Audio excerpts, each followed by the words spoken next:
Assalamualaikum warahmatullahi wabarakatuh. Saya Nur Halimah dengan NIM 2237057 dari Prodi Teknik Informatika. Saya ingin menampilkan hasil dari makalah saya tentang sistem basis data. Yang pertama, konsep basis data. Menurut Fadhansyah, basis data dapat didefinisikan dalam sejumlah sudut pandang, di antaranya himpunan kelompok data yang saling berhubungan yang diorganisasi sedemikian rupa agar kelak dapat dimanfaatkan kembali dengan cepat dan mudah. Selanjutnya, kumpulan data yang saling berhubungan yang disimpan secara bersama sedemikian rupa dan dapat pengulangan atau redundasi yang tidak perlu untuk memenuhi berbagai kebutuhan. Lalu kumpulan file atau tabel yang saling berhubungan yang disimpan dalam media penyimpanan elektronik. Selanjutnya, kesimpulan. Dari beberapa pengertian tadi dapat disimpulkan bahwasanya basis data merupakan kelompok data yang saling berhubungan dan terorganisir dengan aturan tertentu sehingga dapat dimanfaatkan untuk berbagai kebutuhan serta disimpan dalam media penyimpanan elektronik. Yang kedua, perbedaan sistem file tradisional dengan file basis data. File system itu data terpisah dan terisolasi. Banyak data terduplikasi, program aplikasi tergantung pada format file.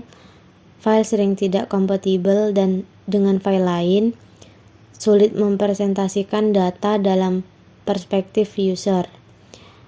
Lalu DBMS itu terintegrasi, dikurangi, independent standardization, mudah dengan adanya berbagai cara pandangan terhadap data.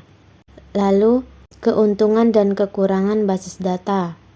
Keuntungan dari basis data itu dapat diakses di mana-mana, jangkauan luas, fitur aplikasi yang beragam dan interaktif, mempunyai kemampuan untuk membentuk komunitas terhadap pengguna produk dan jasa, terintegrasi melalui situs atau melalui media sosial, tampilan antarmuka yang baik, aplikasi harus kompatibel.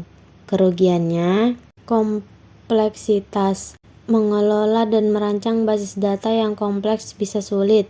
Ini memerlukan pengetahuan tentang model data, bahasa query seperti SQL, dan kemampuan untuk merancang struktur basis data yang efisien. Selanjutnya, biaya yang mahal. Memiliki dan mengelola basis data dapat menjadi biaya awal yang signifikan. Ini termasuk biaya perangkat keras, perangkat lunak, basis data, pelatih staf, dan pemelihara sistem. Selanjutnya, memerlukan tenaga spesialis. Administrasi dan pemeliharaan basis data memerlukan keahlian khusus. Ini termasuk backup rutin, pemantauan, pemulihan data, dan manajemen izin akses. Kesalahan dalam manajemen dan administrasi dapat terdampak serius pada integritas dan ketersediaan data. Lalu, memerlukan tempat yang besar. Beberapa aplikasi memerlukan basis data yang selalu tersedia 24 jam non-stop. Untuk mencapai ketersediaan tinggi ini, diperlukan perangkat keras dan perangkat lunak tambahan yang dapat meningkatkan biaya. Lalu, keterbatasan kapasitas skala horizontal. Beberapa basis data memiliki batasan dalam hal kemampuan untuk berkembang secara horizontal, sehingga dapat menimbulkan masalah skalabilitas. Lalu, penggunaan basis data. Di situ ada sistem engineer, yaitu tenaga ahli yang bertanggung jawab atas pemasangan sistem basis data dan juga mengadakan peningkatan dan melaporkan kesalahan dari sistem tersebut kepada pihak penjual. Lalu ada database administrator, tenaga ahli yang mempunyai tugas untuk mengatur sistem basis data secara keseluruhan, meramalkan kebutuhan akan sistem basis data, merancangkannya, dan mengaturnya. Yang ketiga ada end user, pemakai akhir. Ada beberapa jenis pemakai terhadap suatu sistem basis data yang dapat dibedakan berdasarkan cara mereka berinteraksi terhadap sistem. Yang pertama, programmer aplikasi. Yang kedua, pemakai mahir. Yang ketiga, pemakaian umum. Yang keempat, pemakaian khusus. Lalu, yang kelima, arsitektur basis data. Arsitektur basis data adalah struktur atau tata letak sistem yang digunakan untuk menyimpan, mengelola, dan mengakses data dalam suatu sistem komputer atau aplikasi. Arsitektur basis data mencakup level eksternal, konseptual, dan internal. Arsitektur basis data terbagi menjadi 4. Yang pertama, sistem tunggal atau stand-alone system. Pada arsitektur ini, DBMS, basis data dan aplikasi data ditempatkan pada komputer yang sama. Pemakai yang dapat menggunakan hanya satu orang atau single user. Yang kedua, sistem terpusat atau centralized system. Sistem basis data yang dijalankan pada sistem komputer tunggal dan tidak berinteraksi dengan sistem pada komputer lain. Pengguna terkoneksi ke komputer pusat melalui terminal. Yang ketiga, sistem client server. Sistem basis data yang memisahkan program pengguna dengan program basis data di sistem yang berbeda. Yang keempat, sistem terdistribusi. Sekumpulan data yang secara logis adalah milik satu sistem yang sama, tetapi secara fisik tersebar di beberapa tempat di jaringan. Seperti basis data disimpan di beberapa komputer pada sistem terdistribusi berkomunikasi satu sama lain, lalu komputer pada sistem terdistribusi disebut dengan site atau node. Yang keenam, data independence. Independence data adalah jenis transparansi data yang penting untuk DBMS terpusat. Dalam konteks data independence, terdapat dua jenis utama yang perlu dipahami. Yang pertama, data independence fisik atau physical data independent. Data independence fisik merujuk pada kemampuan untuk mengubah struktur penyimpanan fisik data dalam basis data tanpa memengaruhi aplikasi yang mengakses data tersebut. Lalu yang kedua, data independence logis atau logical data independence. Data independence logis merujuk pada kemampuan untuk mengubah struktur data logis dalam basis data tanpa memengaruhi aplikasi yang mengakses data tersebut. Yang ketujuh, konsep DBMS. Yang pertama, struktur data. Pemahaman dan desain struktur data adalah langkah awal dalam pengembangan basis data. Yang kedua, normalisasi. Normalisasi adalah proses merancang struktur tabel untuk mengurangi redundasi dan dependensi data. Selanjutnya, manajemen transaksi. DBMS harus dapat mengelola transaksi, yaitu sekumpulan operasi basis data yang dianggap sebagai satu unit logis. Lalu pengaturan akses pengguna. Penetapan hak akses dan kontrol keamanan agar pengguna hanya dapat mengakses dan memanipulasi data sesuai dengan izin yang diberikan. Lalu bahasa query. Penggunaan bahasa query seperti SQL untuk memungkinkan pengguna mengambil, memasukkan, memperbarui, dan menghapus data dari basis data. Lalu kunci integritas referensial. Pengguna kunci utama dan kunci asing untuk menjaga integritas referensial antar tabel. Lalu keamanan data. Implementasi kebijakan keamanan untuk melindungi data sensitif dan mengontrol akses pengguna. Yang ke-8, arsitektur DBMS multi-user. Arsitektur DBMS multi-user memiliki beberapa komponen utama. Yang pertama, server basis data atau database server.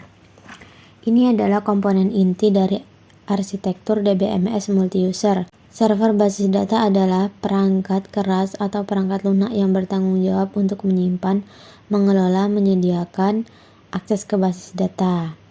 Yang kedua, client. Client adalah aplikasi atau perangkat yang menghubungkan ke server basis data untuk mengakses dan memanipulasi data.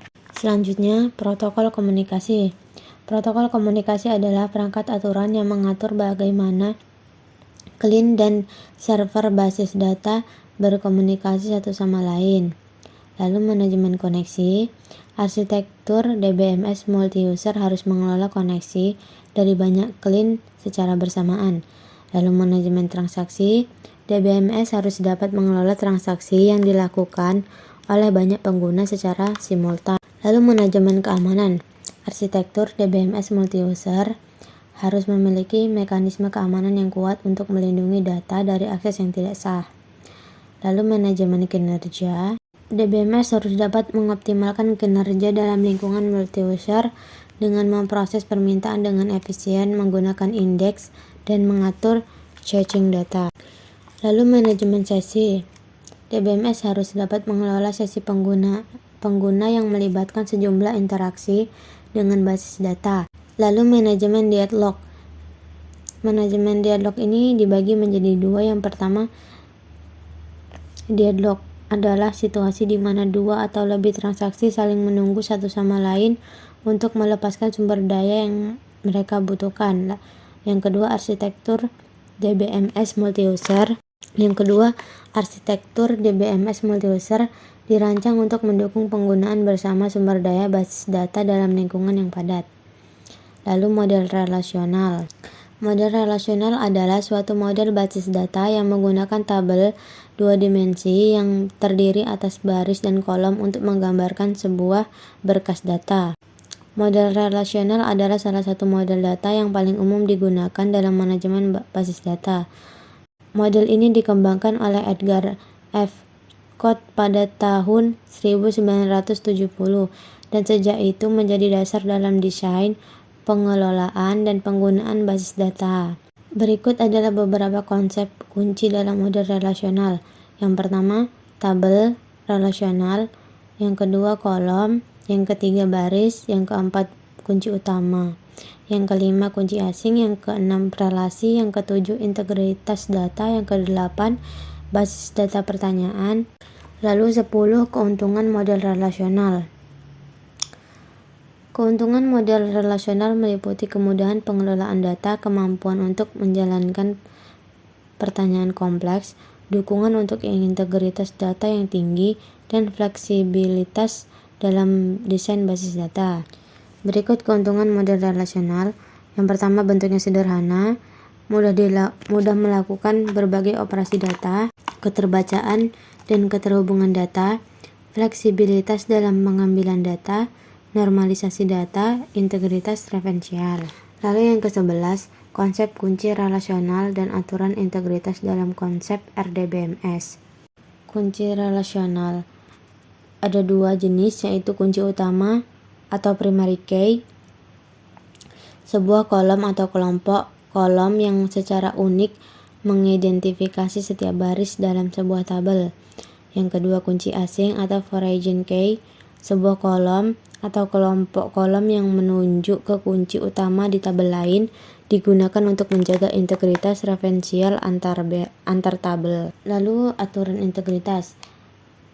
Aturan integritas itu ada beberapa. Yang pertama, integritas entitas, yaitu memastikan bahwa setiap baris dalam tabel memiliki kunci unik atau kunci utama. Yang kedua, integritas referensial, menjaga konsistensi antar tabel dengan memastikan bahwa nilai-nilai dalam kolom kunci asing selalu merujuk ke nilai yang ada dalam kolom kunci utama di tabel referensi. Yang ketiga, integritas domain, memastikan bahwa nilai-nilai dalam kolom memiliki tipe yang sesuai dengan domain atau rentang yang diizinkan. 12. Bahasa relasional sebagai bagian dari sistem basis data relasional atau RDBMS. Yang pertama ada Data Definition Language atau DDL, digunakan untuk mengidentifikasikan struktur dari basis data. Ini mencakup pembuatan, modifikasi, dan penghapusan tabel, indeks, serta definisi elemen data lainnya. Lalu Data Manipulation Language atau DML, digunakan untuk memanipulasi data dalam tabel. Yang ke-13, Overview RDBMS DB2 Oracle. Yang pertama, IBM DB2. RDBMS adalah sistem manajemen basis data berdasarkan model relasional. Ini menggunakan tabel untuk menyimpan dan mengelola data. Yang kedua ada Oracle Database.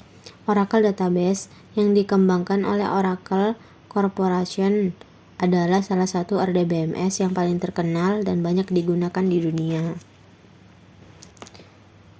Cukup sekian, terima kasih. Assalamualaikum warahmatullahi wabarakatuh.